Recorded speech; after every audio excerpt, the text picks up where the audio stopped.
So, welcome, Mr. Theo, to the Jill Butler Experience. Hola, So, hermana. so the infamous Cosmic Theo is on my podcast for a very specific reason tonight.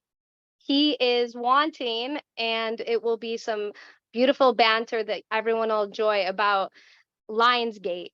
I'm going to let him explain what it is and what exactly is going to be happening there. So take it over, Theo. Thanks, Jill. I'm very thankful to share, with you as a person. I think you and I have an interesting connection, and I'm sure this conversation is going to be very fruitful.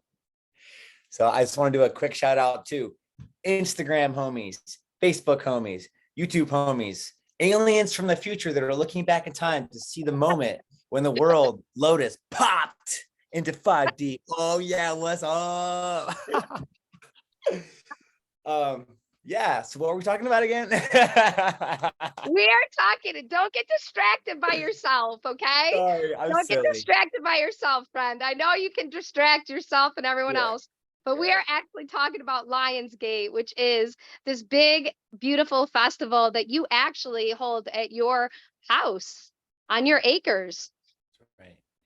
Yeah, this is our fourth year doing an event. We began when folks weren't doing much. In the not too recent past, there was a time when there wasn't much happening. And I have always felt really connected to getting together with people around music, and eventually that started to evolve into like more than music, ceremony, workshops, like the whole festival thing. When I went to my first festival, I was like, oh my God, this is like, I feel like I'm home for the first time. Mm.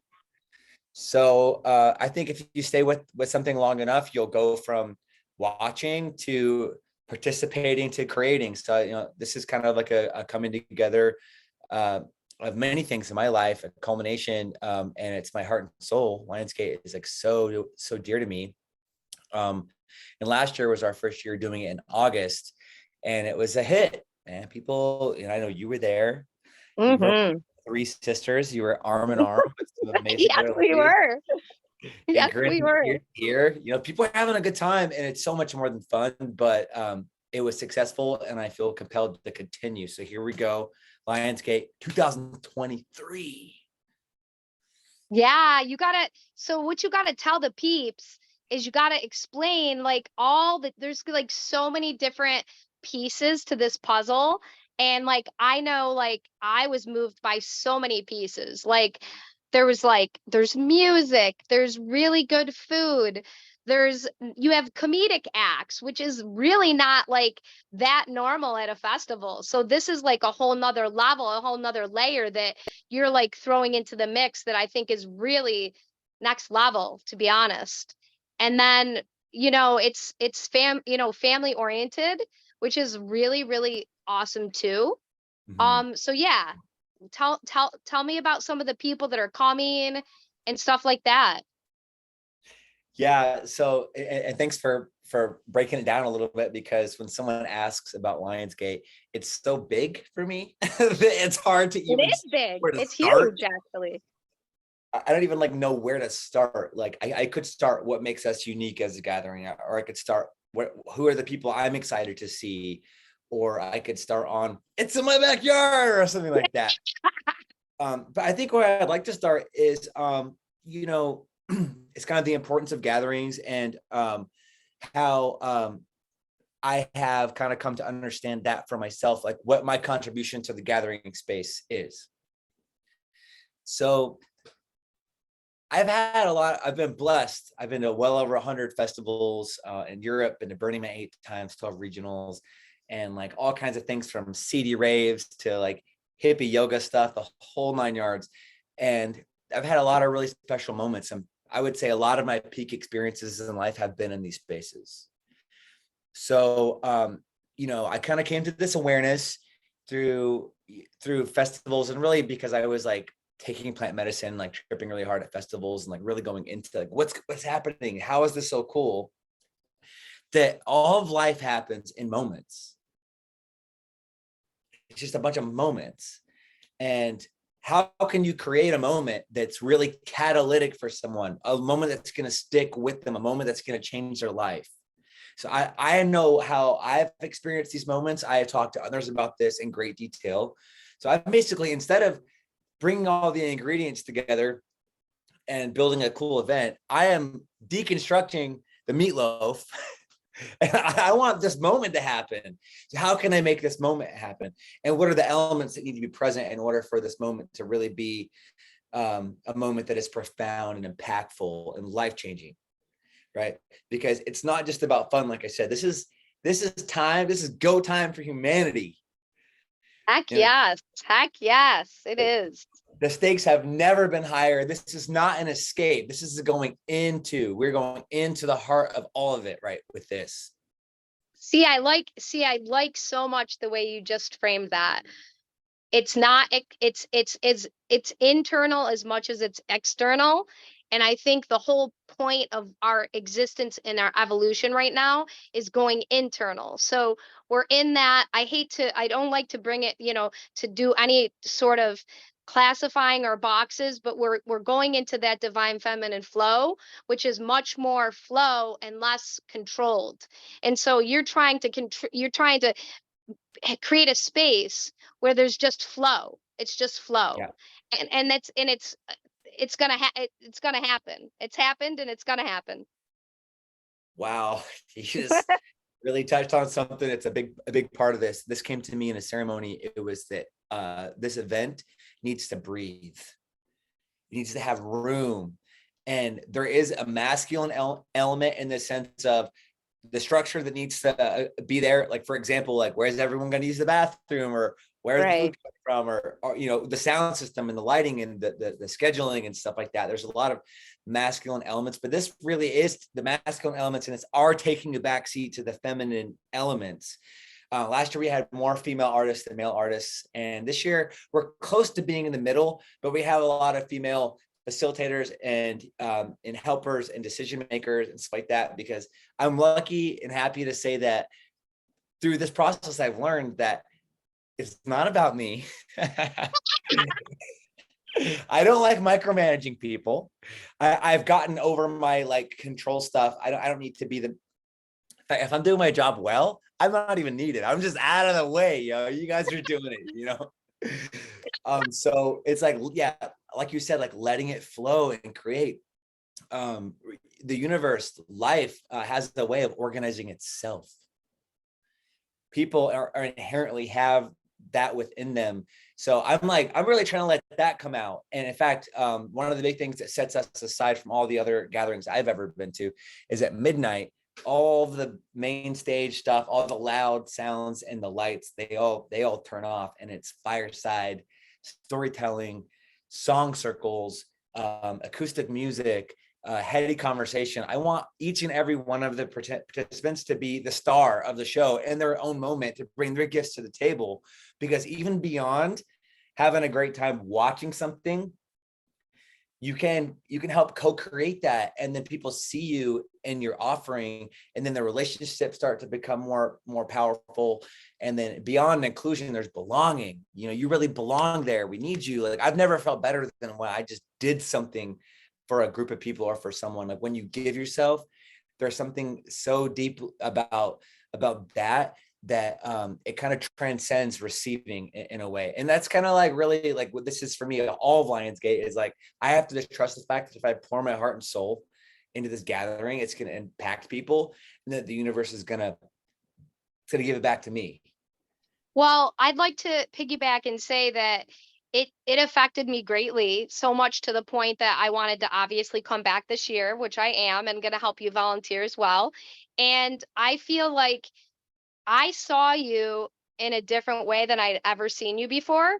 And it was really beautiful because I saw you seeing everything, and you were like this little child, like seeing something for the first time when you were walking around the fires.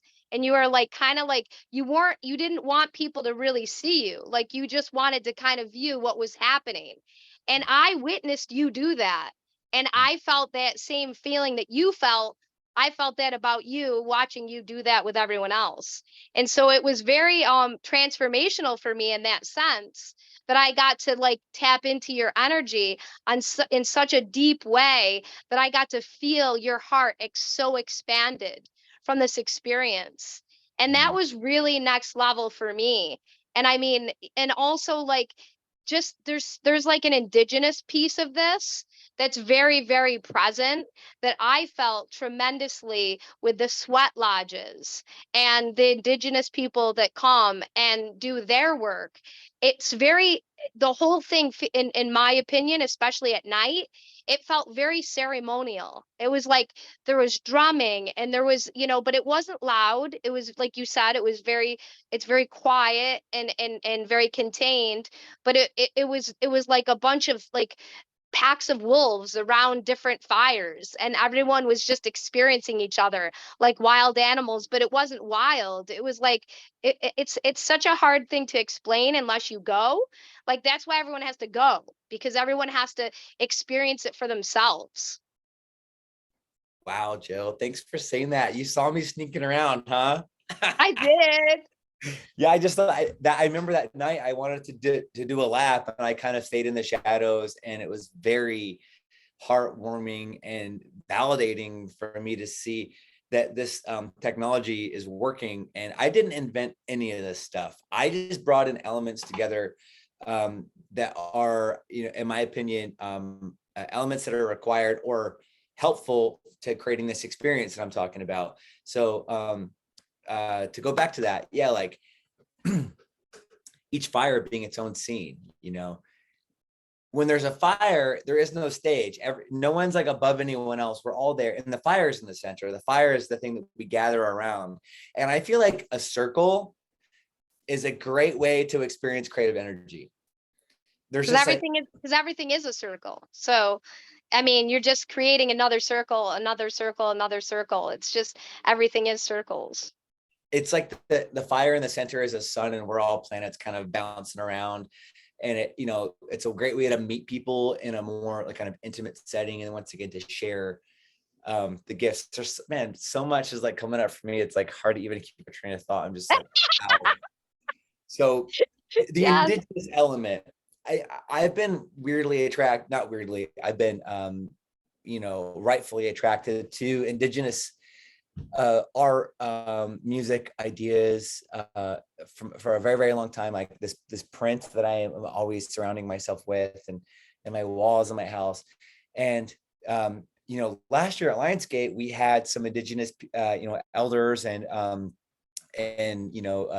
what's the right word, people that are interested in revitalizing and sharing those ways. Gustavo and Joe LaFrance came, and it was a little bit of a last minute surprise because Sachem Sam George of the Guy Kono was unable to attend last minute. And this is a little shout out to the Guy Kono, aka the Cayuga Nation, that have been through a lot in the last few years, and they need our support. And we need to learn, educate ourselves as to what they're going through right now, because you think that everything's been made right and reparations are underway, but no, it's still a battle, and they need our support. So I had invited Sachem Sam to do the first words, and then last minute he wasn't able to come because of what the tribe's going through. And then this elder came into my life, Fidel Moreno, and then through that a few others came, and it was a really nice element that brought so much to the whole space. And this year we're going much bigger with it. We have an indigenous village. Yay! Yeah, so it's in the back corner of the property. It's tucked away in a really nice, sweet, flat mode spot. We're hoping to have a teepee. We're gonna have vendors. We're gonna have ceremonies. We're gonna have hopefully some dancers come. We're building a brand new sweat lodge. Pete Yazzie is gonna come build a sweat lodge. We're gonna be doing sweats throughout, and that element is going to be amplified, because to me, it's not even. It goes way beyond a social justice issue when it comes to Native Americans, if you will. And they call themselves Indians, and I want to just say we can all lighten the space a little bit and relax a little bit in this space, because it's not a thing to be so uptight around. these Native American brothers and sisters, these Indian brothers and sisters, they want what we want. They want peace on earth. They want us to live in alignment with the natural order of things, and they're here to help. Right? It's Yes, not, they are. Yes, they we are. we don't need to Yes, be they are. all uptight around it and this, that, and the other. Because when you're uptight, that's not part of the thing. We're trying to relax into it and like find ourselves as family again. So Well, that's and they've been doing the work for a long time for us. Like I have indigenous in my ancestry and my blood, and they have been doing the work behind the scenes. And it's about time that we start to welcome them into these places. I'm really happy that's the case for this one, and I definitely, whatever way I can help that little village back there that you're creating, I definitely want to be a part of that story. So that's where you can throw me. Thanks, Jill, and thanks for saying that. You're right. They have been, you used the words codes earlier. They've been holding the codes, protecting those codes, keeping those embers safe from the rain for generations. It's a miracle. We are so blessed to have all this healing technology available to us, and being given so beautifully and freely. And I'm incredibly thankful. Ever since Lionsgate last year, my life changed drastically through that element. That El Moreno came, my uncle brought me into the TP and so many other things. And this family that's coming, this extended family, this is a result from last year. So yeah, I'm deeply reverent also, and I don't want to be irreverent at all. I also just want to say that sometimes it feels a little tense around the topic, and just want to invite everyone to come here and just to be part of the family, and just to be respectful, and also that they're here to teach and to give, and it's a really beautiful reciprocity, which might be kind of the key word around that. The thing that we've forgotten here in the West is really the art of reciprocity, not just with each other, but also the whole system. Yeah, yeah, definitely have to constantly give back and forth. And some of those sacred wisdoms that are now so freely given, it was held so dear to our ancestors, to the sacred knowledge, and now it's like it's so easy to find the sacred knowledge. And I just commend the indigenous Indians for holding that space and holding that sacred knowledge to themselves for this time period, because now it's free, but for a long time it wasn't, and for a very specific reason, because Yeah. it would be misused. And so now we're in a different place in time on the planet, and now everyone can use it, everybody can partake in it. And I feel like the collective consciousness is finally ready to hold on to it and to embrace it. And so it warms my heart when I keep going to different festivals. Like even I went to Pyro, and there's always an indigenous element there too. It's starting to be everywhere, and it as it should, as it should. I'm so thankful to see that it's happening other places too, and that people are coming around to it, and that the indigenous movement itself is gathering steam and strength, and becoming more creative, more beautiful, more outspoken, and more equipped, and allies are coming to the cause. And I'm really thankful to be with these people, and not just for Lionsgate, but like throughout my whole life. This is like the community that we're building. So yeah, I totally agree with you, and I'm mega stoked, and I can't say enough how much that is a huge part of Lionsgate, and not in a way to show it off on a pedestal, but that as an opportunity to come and receive that in a really good way. We have a deep respect and appreciation for that. I'm really trying to choose the right words here, because I am reverent towards it. It is a way of life. It's an awareness. More than anything, it's an awareness. I have a deep respect for that awareness, and for those who have cultivated that awareness in their lives, and that I'm more, letting them tell the story and giving them a space to tell the story. Yes, yes. And you're creating the ceremonial space on your land, with your fire, with your people. That's the most important thing that you can do for them, is to give them that space, because they just want to share the land. It was their land. You know, they just want to be a part of their land. And you have the land and you have been doing lots of work on the land. One of the first times I ever hung out with you was when you had a gathering at your house. It wasn't for Lionsgate. It was just when you had people over. Jared was DJing, you were DJing, people were singing. It was a gathering. I can't remember how many years ago it was. It was many, many years ago. But you've been cultivating that land with your energy and your heart for many, many years. People need to understand the background of you a little bit. Like I want to like put the spotlight on you a little bit, Theo, and I want people to understand like the man that you are, because like I met you as one person and you've transformed yourself to a very, very different, very deep, inward, conscious man that's really doing the work. Like I Mm. don't know if you remember last year, but when I came to the festival, I reached over to you and I whispered in your ear and I was like, I see you. You're doing the work. I see you. And it's really important for people to know that you're a stand-up guy and that you're energetically been doing the work for a long time. This isn't just happened overnight. You've been cultivating this and bringing people together and crafting these energies to make this story happen. People have no idea how long it takes in a person's life to get to a place where you can gather a very, very large group of people on your land. Yeah. That's very commendable. You Wow. just need to hear that. Jill, thank you so much. That was like one of the nicest things anyone's ever said about me, I think. And you're right. I fully agree with you. And I'm gonna like do my best just to go into this part of the conversation and just to like keep the guy on the spot and say, yeah, I've been working really hard. Like I had said earlier in the conversation about not needing to be in control and not making it about me. I grew up without a father, and I struggle with self-confidence like all through my life. And I always had this weird relationship with like attention and wanting attention. And I believe that me getting into music was a little bit of just loving music and a little bit of seeing that as a pathway to have some healthy attention, because there's a lot of ways to get attention. Some of them aren't that great. But music was, a chance for me to like share a gift and to receive some attention in return.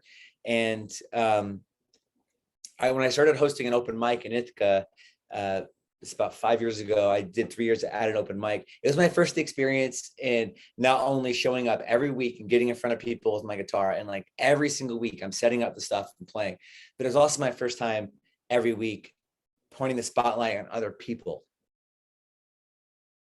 and realizing that making it to the top alone is not the top at all.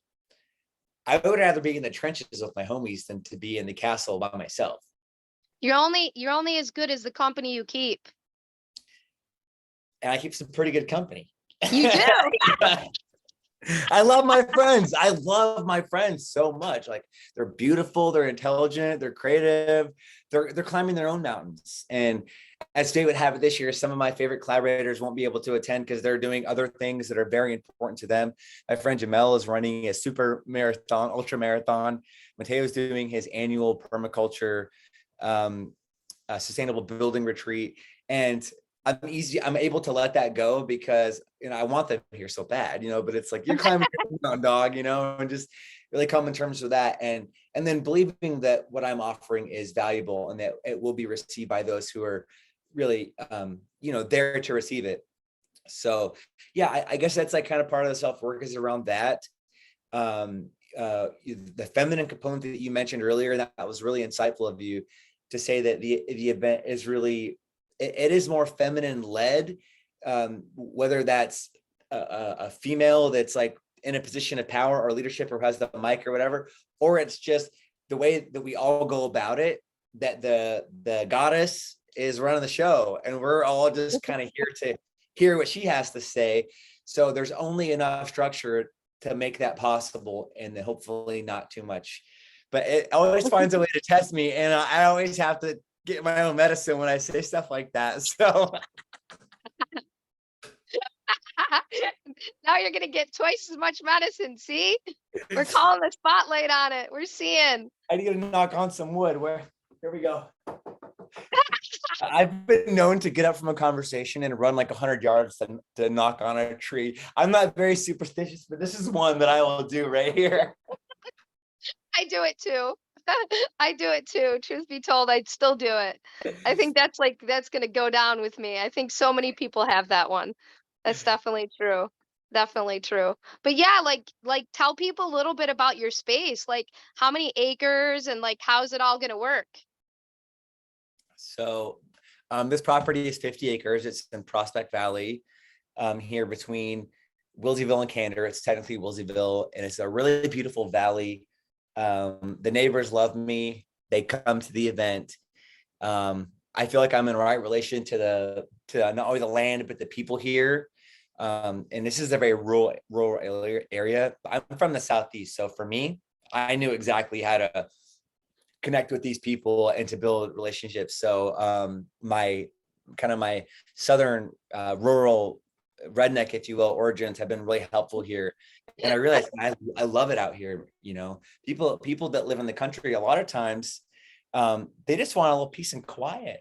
You know, they're not so right leaning or left leaning or blah blah blah. And I wish we could all just let that go a little bit and have a good time.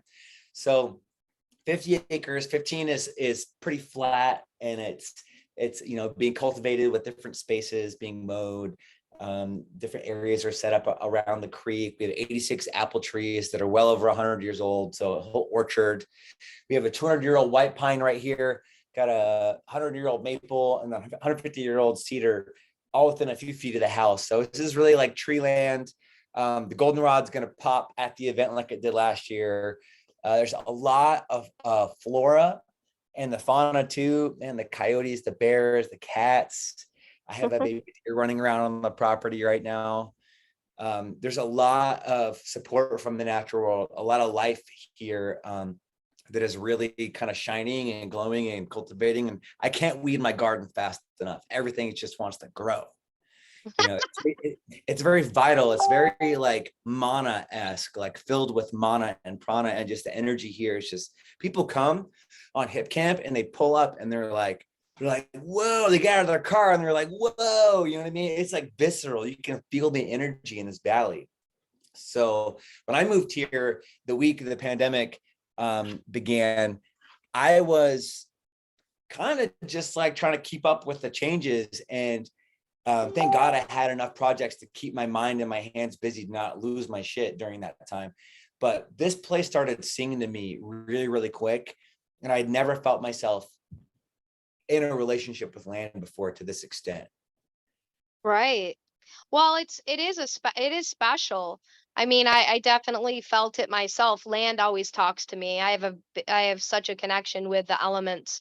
And when I got out of the car and started walking over to your property, I was like, whoa, like I definitely felt I felt so much like reverence and honoring and you know obviously you've lived there for some time and you've also had a couple years of these festivals, and every time you have energetic group of people that come to your space, they leave their mark, their energetic mark, every single one of them.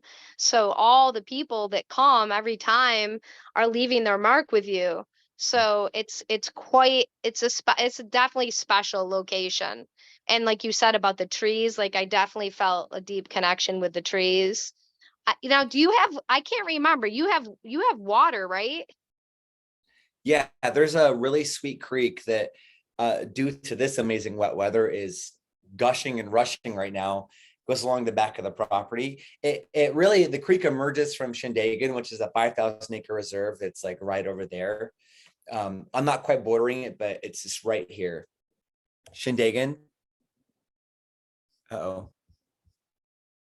I think you're muted. It says that you're muted. Do you want to unmute yourself? Can you hear me? Can you hear me? Okay, we can't hear each other. Well, you know what we could do? You could hey Instagram, we're having some issues with the microphone right now. Hi, Facebook. We're having some issues with the microphone right now, so we're going to try to figure that out.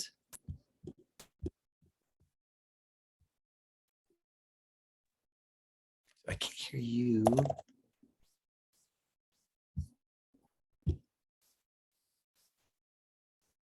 I'm going to go into the chat bar.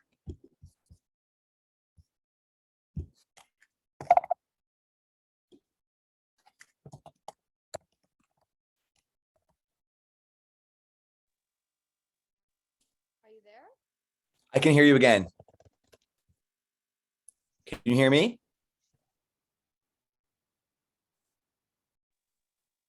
I'm not muted now. Can you hear me? I can hear you. Can you hear me? Yeah, that's so bizarre. Like it muted. It just Yeah. muted. Like I didn't touch anything. Like that's so bizarre. I don't know how that happened. I don't even know where we left off. I think we were talking about your land. That's the last Yeah. thing I remember. That was a really interesting anomaly that just occurred. Isn't that strange? We were just talking about the power of your land and the energy on it and how powerful it is. And then all of a sudden, it's like, yeah, I want to show you, Jill. I'm more Show powerful you. than you think. Yeah, this is why I talk nice to my computer and my phone, because AI is also our friend and there's no bad guys and everyone's on the same team.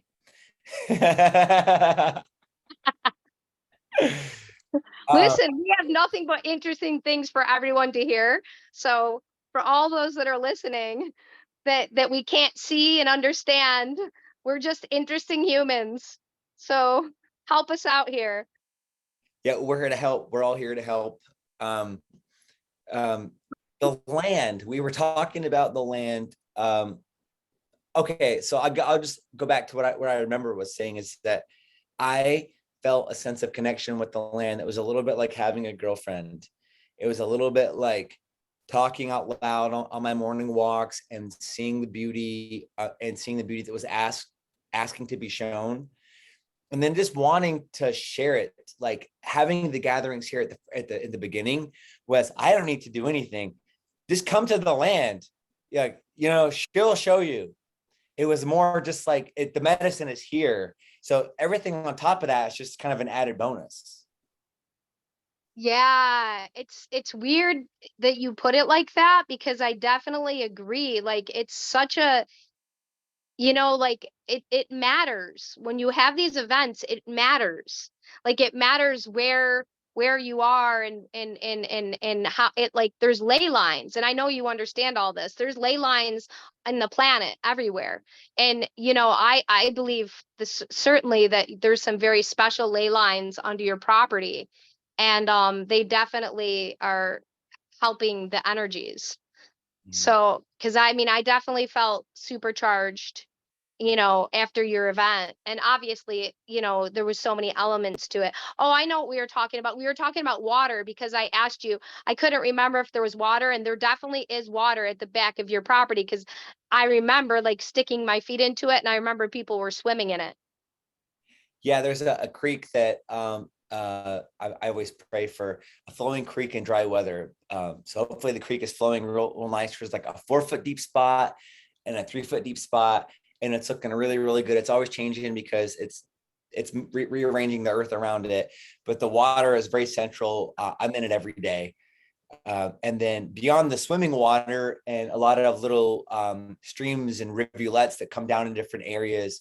Oh, and it comes out of Shindagan, this 5,000 acre reserve that's just very water rich, that it actually starts right here in Shindagan. So this is water that's just coming out of the earth, really, that kind of wants to like bless you. It has like a holy essence to it. And we have done ceremonies for the water here specifically on numerous occasions to thank the water and make offerings with the water. So the water is supercharged. And we did a water ceremony last year with some amazing goddesses, Olivia, Miranda, and their mother, whose name I'm blanking on. but we're gonna hopefully do some more of that this year. There's gonna be a water Yeah, temple. she was actually, if I remember correctly, she was actually giving away that water. She had like different water and she had different things that she wrote on it for That's right. different things. I can't remember the whole story, but I definitely like partook in that because I'm a water goddess too. So I was like drawn to her water goddess story. And like I wish I could remember all the pieces of it because it was so beautiful. And now that you remind me of it, I'm like, oh yeah, I remember that. Yeah, she's great. She's a sweetheart. Absolutely. The water goddesses, man. The Emoto work, Dr. Emoto, that had shown Yes, that water is programmable and was yes. able to photograph this and show that it's not woo-woo, that it's very, very real. That was a really pivotal body of work that changed the way that we understand water, but not just water, because that was like the door, the crack in the egg that let us understand that we can, because water is within us. Water is within everything, that you can change reality with your mind and your thoughts and stuff. And he was able to photograph that.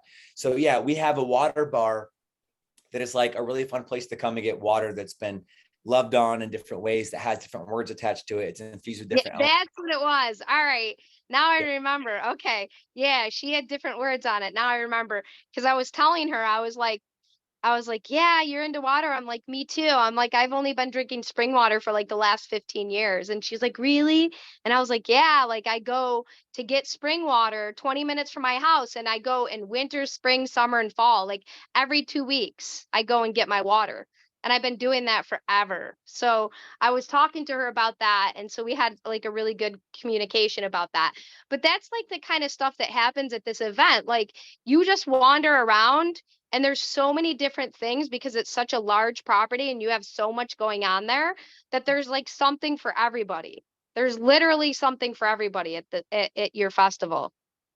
Absolutely. I'm a big fan of, and this comes from my time at Burning Man, is a decentralized approach towards the environment, and choose your own adventure kind of thing, where, you know, Yeah. it might be the main stage and it's like the big band or the big DJ that everyone's wanting to see, like Tubby Love or something like that. And you're just feeling a little bit more inward and you want to go somewhere else. There's always more happening somewhere else where there's other vibes, and especially at nighttime when all the fires are lit, because and this kind of goes back to the my thing about reverse engineering the experience, is around like going from a place to a place and like letting your own inner landscape shift with you, and then letting your outside experience reflect that, and kind of like finding new friends at the, you might walk up to someone telling their most beautiful life story, and then you're in that moment, and then that happened, and then you're over here and there's a song circle and you're finding your voice for the first time, or whatever it is. It's kind of having all these different spaces happening at the same time, almost like it was stages at Bonnaroo, but instead it's different fires, different environments that are really all kind of pointing towards the same thing, which is, I guess in the simple way to put it, it's God, but it's more of like a reverent way of relating to ourselves, each other, in the natural world. It's like this And new, yeah, yeah, I felt like by the time night hit, everybody was like so like high from the music and from the sun and from the connection that by the time nighttime came, everybody was in such a high state that it was like everyone was so blissed out that it was like it was amazing. Like I remember the night almost more than I remember the day. Like that's how cool it was by the yeah. time nighttime came. And then this year you're doing this is a little different I think this year. Aren't you having like childcare too provided? Like you're going to have some people volunteering to take care of the children and stuff? Yeah.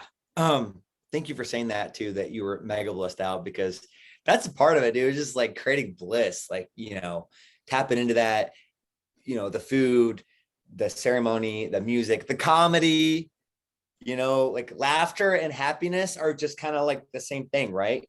Mhm. Like Mhm. we're taking all the elements that we know are going to create happiness and we're just throwing them at you. Just, you're dodging, you're trying to be grumpy. Oh, he got me. You can't.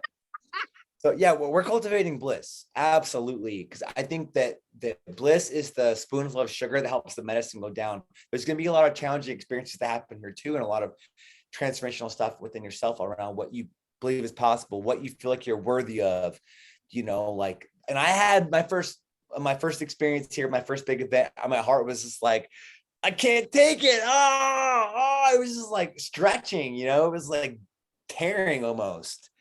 So I yeah. I was really impressed though how chill you were last year, like considering like how much you had to do and how much you had to coordinate. And like when I saw you, you were just like as happy as can be. You were just chilling. Like I didn't feel any sense of stress or, frustration or like neuroticness. Like I've been to things where people are so stressed out because, oh, it's got to be perfect and it's got to be this and it's got to be that and so in control.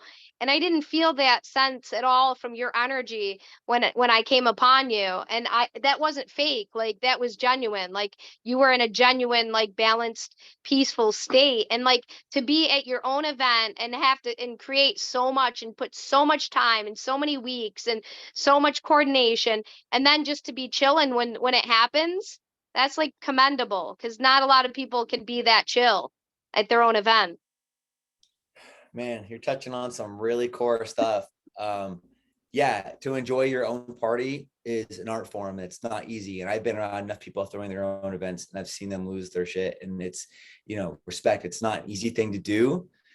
But that thing, that feminine element that you mentioned around like letting it kind of flow, that's why I try to bring into my inside. So when stuff starts going how I perceive it to be going wrong, I'm just like, no, this is great. I'm just like, this is how it's supposed to be.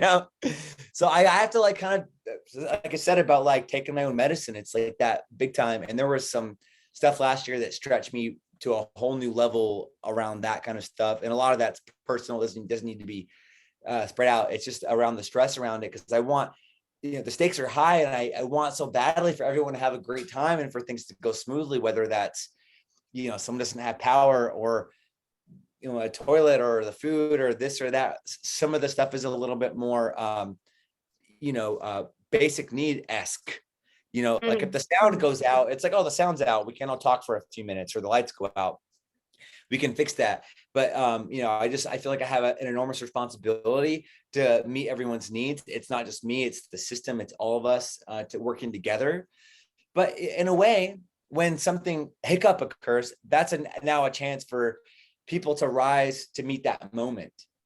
Yeah, and it happens at very, very large festivals. I was at Pyro a couple years ago, and that's the only real festival I go to, and then I just go to like smaller ones because I'm not a huge person that goes to festivals. But when I went to that, they had an issue with the bathrooms, and the bathrooms were all backed up.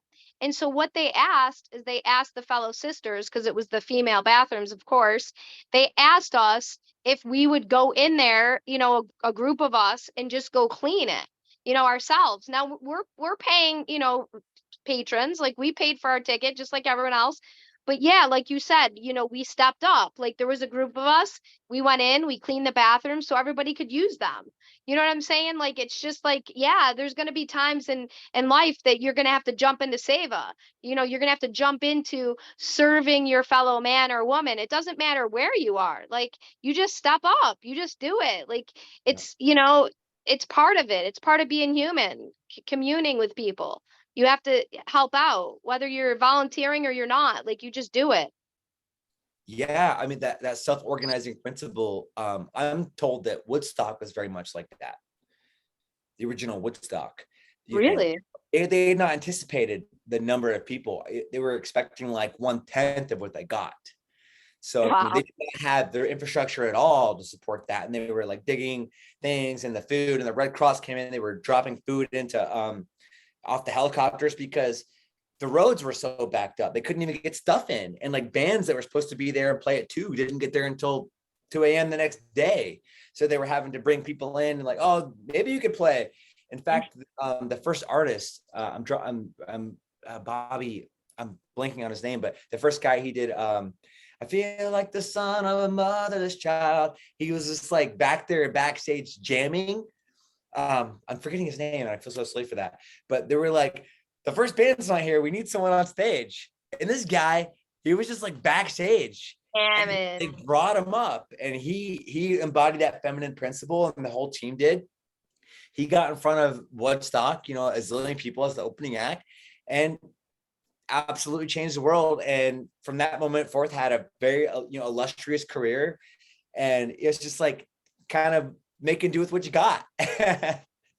Yeah, yeah. But I'm telling you, like, I didn't feel any, like, I didn't really see or feel really any hiccups at your gathering. Like, I really felt like it was everybody was working together. Everybody seemed nice. Everybody was kind. Like, it was just such a good energy, and I feel like that kind of space that you're creating is important for people to understand and know, because not everybody knows about it. And obviously, you can't have it super, super huge, because, you only have so much area for everything, but you can grow it because your land is large. And so it's important for us to do like videos and talk about this, so other people that aren't like our friends or our friends of friends, can partake in this and feel what it feels like to be in an experience like this with people that are very heart-centered and very kind, loving people that want to share their energy in these ways. Absolutely. And I think I'm kind of getting it hit to go towards an aspect of this that Charles Eisenstein talks about. Yes. He was one of our speakers last year and a big part of the inspiration for the event, who this year he cannot attend. He may attend last minute, but he's so deep in that RFK campaign that he can't commit. And thank you, Charles, for all the support. But He he was, talked about, yeah, he was amazing. Go ahead. He was amazing. he's an amazing fellow. He talked about the festival as a synchronicity generator. Yeah. So to me, synchronicity is when something happens like in such a perfect way, or something that's so unlikely and it happens. It's a small miracle when a synchronicity happens, and it just has this undeniable way of putting you in touch with kind of the miracle of life itself. So this event was full of that last year. A lot of synchronicities, a lot of kind of magic things that were happening, and all bringing us to an awareness. And like for example, I was at a festival last summer after Lionsgate, and I was talking to this dude, and I was like, "Hey, what's your birthday?" And he goes, "April 26th." And I'm like, "That's my birthday." So, but the fact that we both had the same birthday, guess what we did when we realized that? What'd you Hey, do? oh, you're just like hugging. We're like best friends now. You know what I mean? Why would that make us so into each other? Because there's a small miracle that just happened. We just got to witness a small miracle together. So we're trying to create an environment. We are creating an environment here at Lionsgate that is cultivating miracle. We're growing miracles like sprouts, and we're going to be all partaking in that together. And there's something so undeniable about that transcends any religious beliefs, any political beliefs, any of that stuff. Just goes second in command to the magic that's happening right here, right now, that we can't deny. Yeah, it's just unity. It's just unity. That's what it is. That's what it creates, and that's what it is. And it's really important for everyone during their busy lives to jump into unity, to jump into spaces like this and invest a little bit of time and a little bit of money to a united group, because what we're doing in these groups is like a grand meditation. Like, I've been meditating since I was 18 years old, and it's very similar to a meditation, because it's everybody is coming together in harmony, and that harmony that we unite is felt in all the towns around, the whole state and the whole world, because once love, like a heart space, opens, it just percolates everywhere and it gets into everything. Pulse. It's like a pulse. It goes into the grid, into the ley lines, out to the whole cosmos. Super duper real. I believe in that. And that's why my neighbors love me, is because they're like, damn, like that was cool. They feel that love, all that good energy. And you just reminded me of my second thing that actually points back to Charles again. He wrote an amazing book called Sacred Economics. And he just kind of like breaks down some of the principles around money. So like money is like when you trade your time and your energy for money, you know, that's what you work, you take time and energy and you get money back. No one's unfamiliar with that at this point.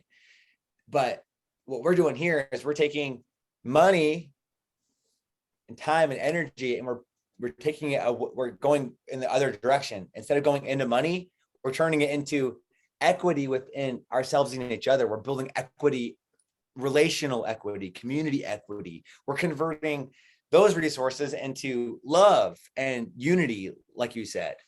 You know, so like last year, I went a little bit past breaking even. I definitely did not pay myself minimum wage for all the hours I put in. This year, we'll see how it goes. It's not about that.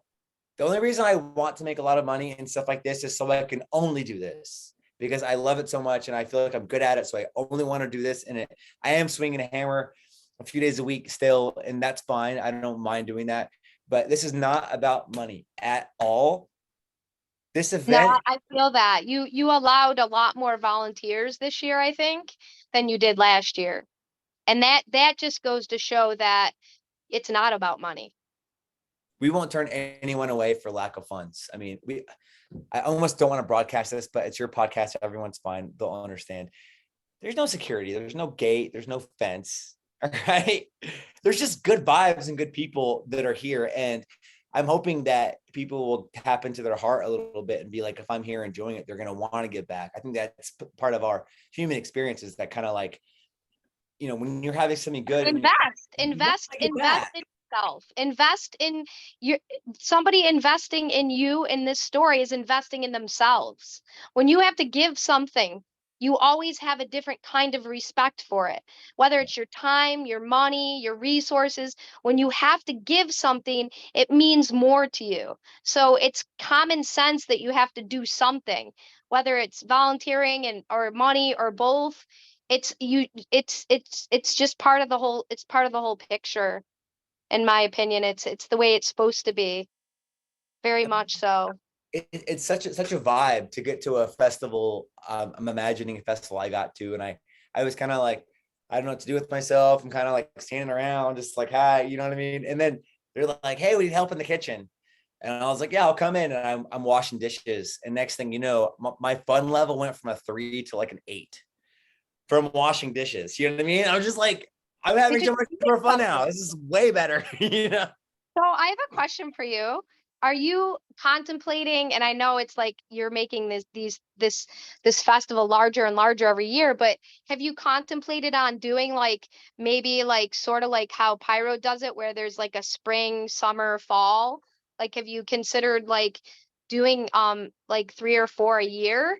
And then that would definitely seem like that could be lucrative of enough that you could, substantiate yourself and your dwelling and your food and your, your needs. I would like to even maybe go quarterly. I know in this climate we're kind of rolling the dice, but moving forward, I would like to create a community and maybe even offer like a membership where you could buy in and be welcome to all the gatherings and plug into and this is kind of happening at the same time as not just Lionsgate, but it's the community that emerged from Lionsgate. People that I met there last year, and now that I'm talking to, say, every couple of weeks, people that I see around town, it's like, hey, So we're hoping to create kind of a new layer to Lionsgate, and also a full-time community here, people that live here on the land, that it will become more and more regular, even to the point of like weekly meetups, weekly hangouts, monthly stuff like every moon, and then quarterly. And like I would like to see that because I feel like this is my gift for the world, is to have gatherings, and this is what I'm good at. So absolutely, Joe, I would love to see it become that. And also I'm like realistic, or I try to be realistic somewhat, because man, it's just like mentally. So I'm like really building a team here too. So anyone Yeah, I was listening, gonna say there has to be a lot more delegation. A how lot, much I mean, I don't know how much you're delegating now, but I'm just saying, like hypothetically saying, like if it was like 4 times a year or 3 times a year, there'd have to be like a fairly large team to help you. Otherwise, you'd go crazy. There's a big team here. There's like 8 or so people that I'm talking to at least once or twice a month right now, and talk to throughout the year. We've been playing this for a while, and I want to have a bigger team. But here's the thing: is like I'm not paying these people up front. They have like a little stipend from helping, so I'm basically getting as much as I can from these amazing people without paying them a ton of money. So in order to move forward, we're going to need to create resources because they themselves are trying to keep their life going as I'm trying to keep Right, my. right. So we're all kind of, and I don't over expect that. I'm counting on people to believe in a vision with me like this. Yeah, yeah. I No, don't want to stay I there. I mean, want to be able to support people and who's helped me and support them, and let that be a thing where this can be our job. and I want people to know, like, you didn't reach out to me and say, "Hey, Joe, I want to be on your podcast." I reached out to you and said, "Hey, can I support you?" Because I was touched by this event. Like, we're friends and everything, but you didn't like need me. Like, I wanted to be a part of it because I feel connected to it. You see? And that's like what you're doing with everybody that's participating wants to be a part of it because they feel called to, because it's a beautiful thing and it's a beautiful story. And I'm always going to give my energy to things that are like this. I have before and I always will. And like, I feel like this is a really beautiful event. Thank you. Thank you. Yeah, absolutely. Like the importance of an event, so much more than a party, so much more than fun. People come to these events and they meet their life partner. They meet their new best friend. They meet someone that's going to catalyze them in a certain direction. This is like a coming together of so many people that maybe ordinarily may never meet each other. I met Eva at one of these. Well, and I got it, and I want to tell you something. And I hope my friend, my dear close friend Mikey Bergman, I hope he doesn't get mad at me for calling him out a little bit in this what I'm about to say, but I've been talking to him about him doing like a dance class, like doing something for money for years and years and years and years and years and years and years. And this is the first time in your festival that he's doing something like that. So you're helping people break into themselves, into their purpose on a deeper level by even hosting this, because he obviously is a good friend of yours. He knows a lot of his good friends are going to be there. So there's like a certain comfort level that's allowing him to step into that in a deeper way, because he works with people all the time when he dances, but he doesn't ask for an exchange. And I Right. told him that's one of your callings, Mikey. One of your purposes in life is to show people how to dance, to Yeah. guide them into the understanding of the flow that you create. And Yeah. so I just wanted you to personally know that he's never done that for any kind of money ever. Mikey is the man. He I certainly I is one of my best besties. You hear that? That was 3 besties, Mike. He rocks. He's really, really good at what he does. And he comes to dance with such a beautiful, childlike, disarming vibe that really gets the whole thing going. Like I feel like the dance floor could be kind of stagnant, and then Mikey shows up, and then it's like bam, you know what I mean? Just like Yeah, but what he's doing, which people don't realize, is he's creating vortexes. And me and him spin energy, and he's spinning energy when he dances. And like it looks like this cool kind of way of dance, which it is, but it's much, much more than yeah, that. He's doing I believe planetary you. work when he dances. It's some wizard stuff, and I've been in those vortexes with him before, and I also am a bit of a spinner. Like the whole like Sufi thing and whirling and twirling, and I know others that do that too. I believe in what you're talking about. I've definitely seen things of that nature. It's almost like the energy you can't see it with your eyes, but you can see the way that it affects people.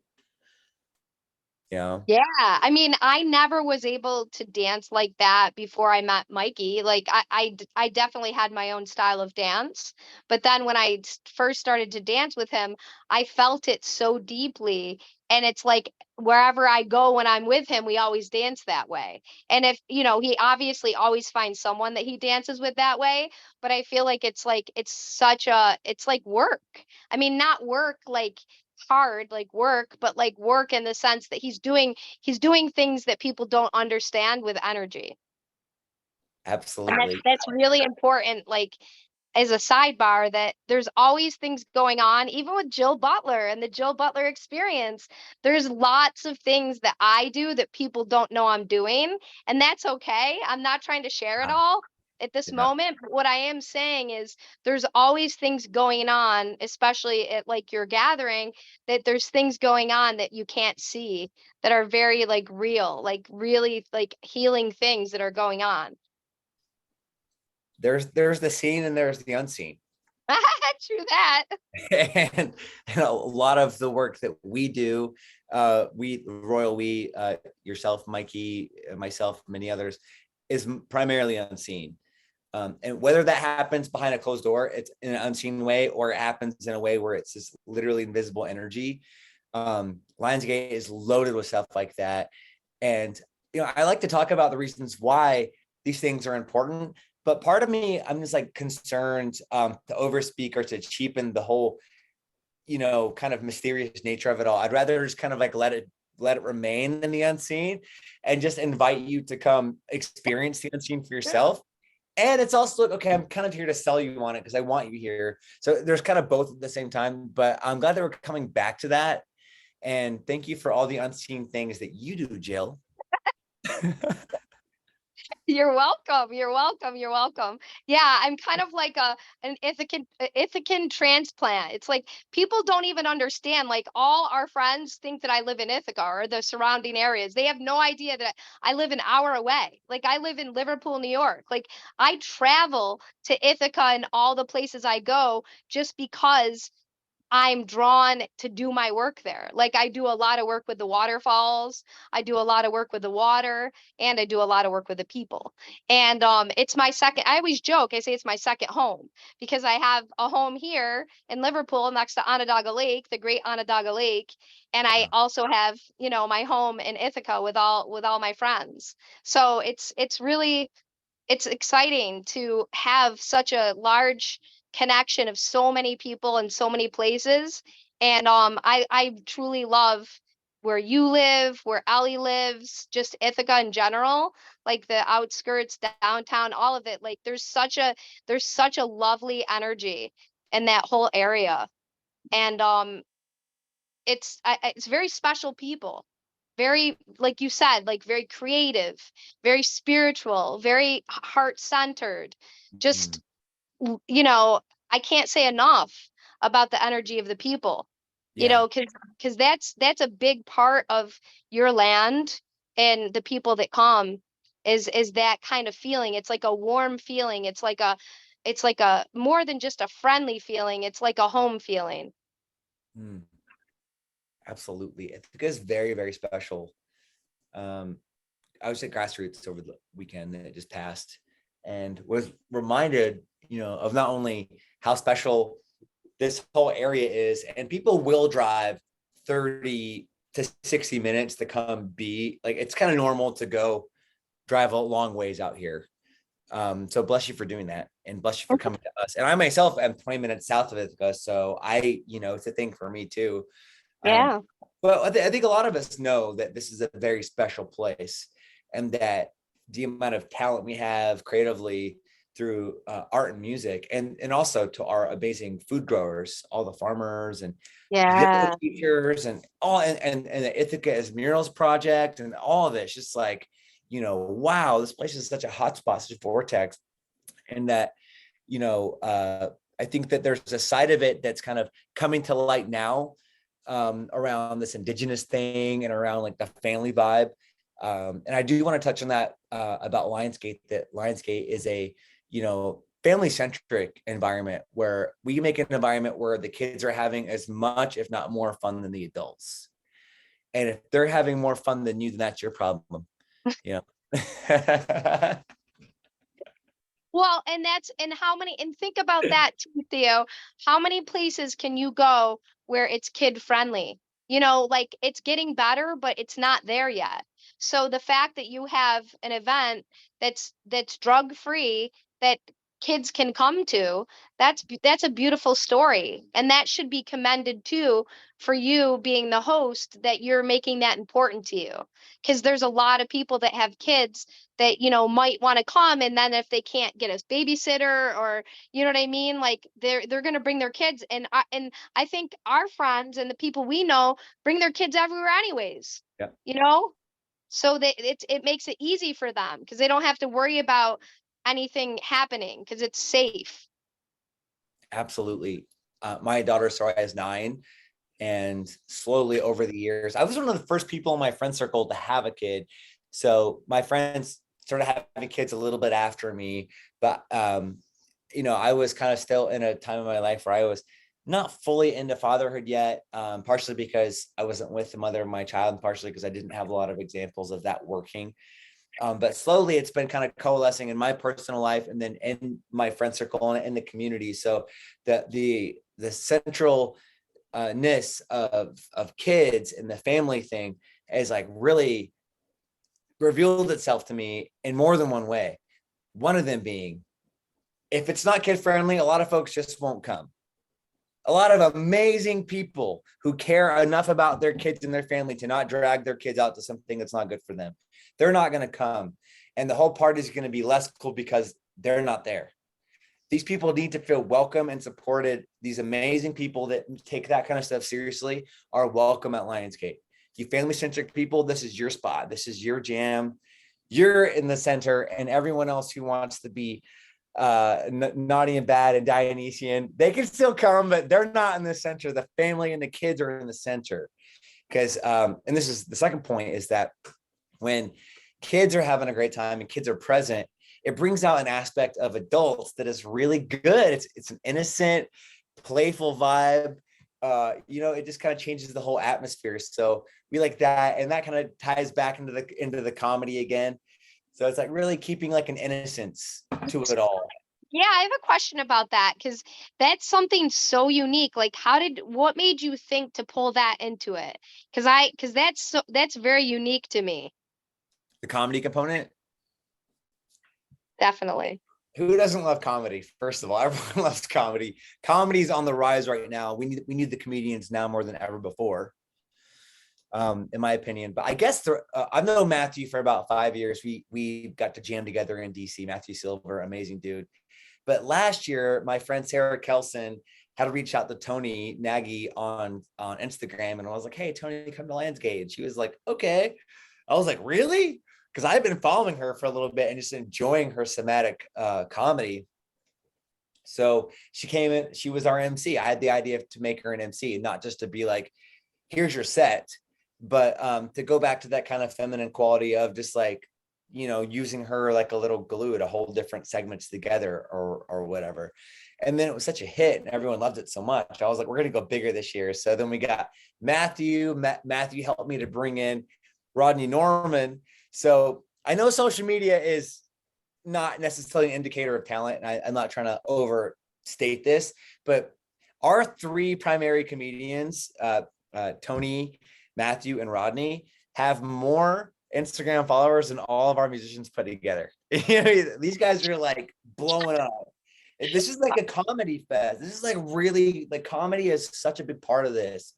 And I think it's like back to the aspect of using something as an element, like the element that comedy is. It's like a lubricant that helps everyone to stay loose and able to move and transition and not take themselves too seriously, to laugh Okay, at I like themselves, that. laugh I at like each other. that. And we can all laugh at the absurdity of our reality right now, because That's true. if you're missing the irony in these times, then I'm sorry for you, because this shit is absolutely just hilarious. It's funny you say that, because I laugh constantly, and sometimes people don't even have a clue what I'm laughing at, and I'm like, do you just not see the humor in this shit? Come on, like, this is hysterical. So I agree. Like, when I started watching your postings of different things that were coming and stuff, I was like, wow. I was like, comedy, like, that's next level. Like, because I always laugh, and I love to laugh, and I'm like, wow, this is like really smart. Like, I can't wait to tell Theo how smart this is. Like, what a great element to throw in there. And like, and getting everybody, like you said, like a lubricant, like having people laugh, having people get relaxed, having people like get vulnerable. I think that's another part of sort of this divine feminine flow that's coming through the planet right now, is just vulnerability. And like that's one of the reasons why I'm doing this podcast, is so I can be less in control and more into flow. And I feel like me having these podcasts and bringing people on, and me like being vulnerable, talking about myself, getting people to talk about themselves, is super vulnerable. And I Yeah. feel like, like you having this comedy, that's making it people be more vulnerable. So that's like good for you for adding that into the equation. Because I definitely think it's gonna add a whole nother level, a whole nother layer. Thank you, Jill. And I think you're absolutely right about the vulnerability. I know Matthew a little bit, Matthew Silver, amazing street performer. He's out there in Washington Square Park in New York City in front of the whole world, in his underwear. I mean, and you would think this guy doesn't give a crap. He's like such a weirdo, blah, blah, blah. You might think that, but I mean, this guy is like incredibly sensitive, incredibly heartfelt, like out there for all the right reasons. It's not to make money. It's because he cares enough about people to want to like bring a smile to their face and to remind them about not judging and about appreciating the moment and to be kind to each other. And these comedians, specifically, they all come from kind of a similar cloth. They've all worked together in different capacities before, Matthew and Rodney, and then Matthew and Tony.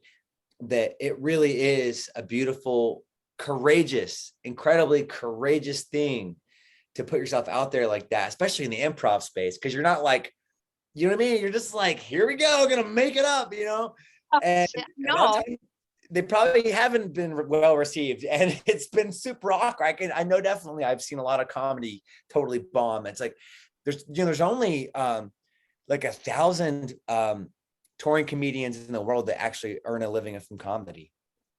That's crazy. I didn't know it was that small of amount. Not that many comedians. It's not, it's an incredibly powerful medium that is really in the spotlight right now. And I really have a deep reverence for it. And this is kind of the irony of the whole thing, is it's like, oh, clown, but the word that comes to mind that I have heard Matthew use before is sacred clown. Sacred clown. Well, you think about back in the day, like the court jesters. Like they've Yeah. always been in existence. They've always been around in some way or another. Yeah. So The, the that's court gesture, the court gesture is exactly what this energy points back to, the bard, the court gesture, because who else could make fun of the king? The king would chop anyone's head off, but the court gesture, he can was say whatever you immune. want. Yeah, He he can say could do whatever whatever you he want. want. And he kept the whole thing in balance. It was such a special, and that was also the musician was often kind of tied. The bard is the archetype that kind of it's the Joker, but it's the bard, and it's the first card in the deck and the last card in the deck. It's a special archetype, and I think that's how I see it. Is like that. It is the Yeah, court gesture, pointing out all this absurdity that we're seeing, and just calling it what it is. it's true. It's really true. I mean, still in this day, even years after, the silly story we were in, we're still seeing silly remnants of the story that we were in. It's like it's just it is. It's like a parody. Like it's just life is like being human is like no joke. And being human during this time is even more of a no joke. I mean, it's no joke. It's a joke, but it's no joke. It's like the perfect paradox. It's like the Yeah. funniest thing ever, but then it's like so seriously ridiculous that it's like Have you heard of the emperor wears no clothes story? no. So this is like a really old story, and it's like this, that the emperor in some way or another had come out kind of naked, but because everyone loves the emperor so much, and there's all kind of this thing around like praising the emperor's clothes, because the emperor must always have the finest clothes, that when the emperor comes out naked, everyone's like, wow, yeah, I like it. They're just like kind of playing along with it. But when we start to play along with things, especially collectively, you can get lost in the sauce of the joke. Yeah. And I just, we're all kind of pretending like this is not insane. Like, Yeah. we can believe the media and believe the politicians, and that all this is kind of chugging along in some way that's like actually somewhat reflective of us and our needs, but really it's a madhouse. And the big reveal is moments away, where we're all going to finally come to terms with the fact that, in this case, to me, the emperor wears no clothes would be the reveal of saying that the people that are on the TV and the talking heads that we're all looking at, we can stop pretending like they're really the ones pulling the strings, and that they really have our best interest in mind. And then we can come to terms with the fact that it's time for a major renovation with society and the earth. Yeah, I mean, it is a crumbling of sorts. And right now it's a crumbling from the inside out because people have to face what they haven't wanted to face, what they've created that they haven't let go of in their whole entire lifetimes. And right now it's amplified in their face every single day until they deal with it. And if they don't want to deal with it, their only option is to not be here. So it's only going to get harder and harder to escape people's own selves. There's not going to be a drug that you can escape with. There's not going to be enough sex or food or anything excessive that's going to help you escape yourself. And so what's happening is people are realizing they got to clean out their closets and they got to Wow. get rid of the cobwebs. And guess what? They are, and it's not going to be pretty to see externally in the planet, and that's what we're seeing right now. So it's pretty intense. That's an interesting synopsis, and I agree that this is really kind of a coming to terms with yourself. The reflection out there is a little bit of the reflection in here, and there's really is nowhere left to hide around that kind of stuff. And then just because I can help myself to come back to Lionsgate again, this is a place where you can be yourself and receive love in your authenticity. If there was a keyword, it's authentico. It's like about creating an environment where we can all just be okay with who we are and give and receive love from that place of being truthful within ourselves. Which is Yeah, part of the sobriety element and the kids element and with the land element and all of it, the indigenous element. It's all here. It's you're so right. beautiful. Why have we been running from it when it's all so beautiful? Yeah, and that's the point. Like that's the biggest grandest point of this whole video is to like come to this space and feel yourself. And feel yourself from the outside in, the inside out, because it'll all be the same when you're there. So I mean, I think that's like really like a great takeaway of, why anyone should go to Lionsgate. Wow. I love how we ramped up the headiness gradually over the course, but we're like up there. We're in the stars right now, girl. You know what I'm saying? Happens. It tends to happen in my conversations, but you already know that, Theo. I think that's probably why I started off like extra silly, because I knew it was going to go there and I just wanted to take off from the ground.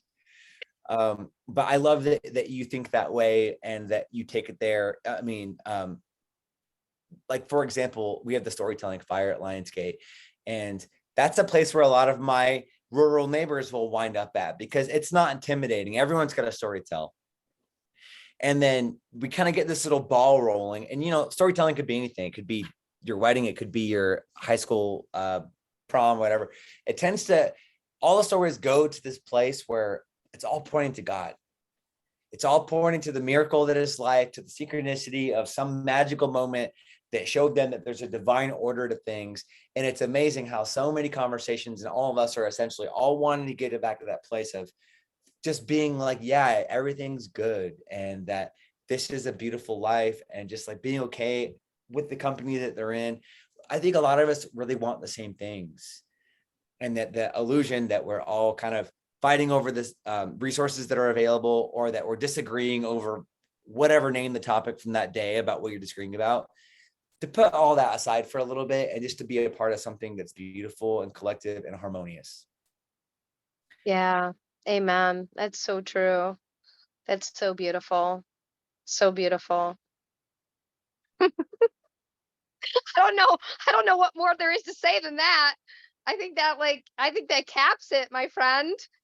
This has been so much fun, Jill. Yay! Well, we're gonna have to do this again. Like, I want to have you come on just for like a chat, just like a chit chat. Like, we'll maybe like post Lionsgate. We'll like come back and talk about Lionsgate and like what we experienced together and separately, and like we could talk about that, or we could just chit chat about anything. Because you're like always like super super interesting, and you become so vulnerable, and I love chatting with you. And I love promoting things that you promote, because I really truly believe that your heart is open and your intention is pure.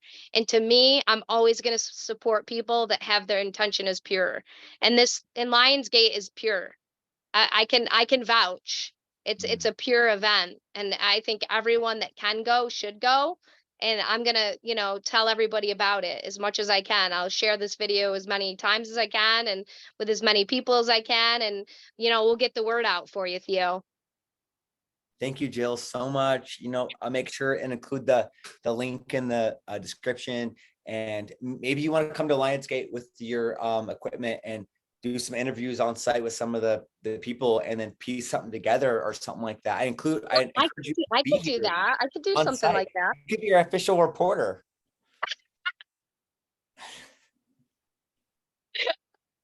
Well, that would be fun. I could try to figure something like that out for you, Theo. That wouldn't be a bad job. Actually, that would be kind of fun. Because you go ask all these other amazing people, like, why they're here and what they're doing. And then I'm sure after like 5 or 10 interviews, a theme would emerge, and we'd realize that we're all the same person doing the same thing. God, you're getting so mushy on me, Theo. I love it. You're getting so mushy. Your heart is so open. Yes, yes, yes. Grito corazón, hermana. I love it. I love it. Well, I think we're gonna jump off here, Mr. Theo.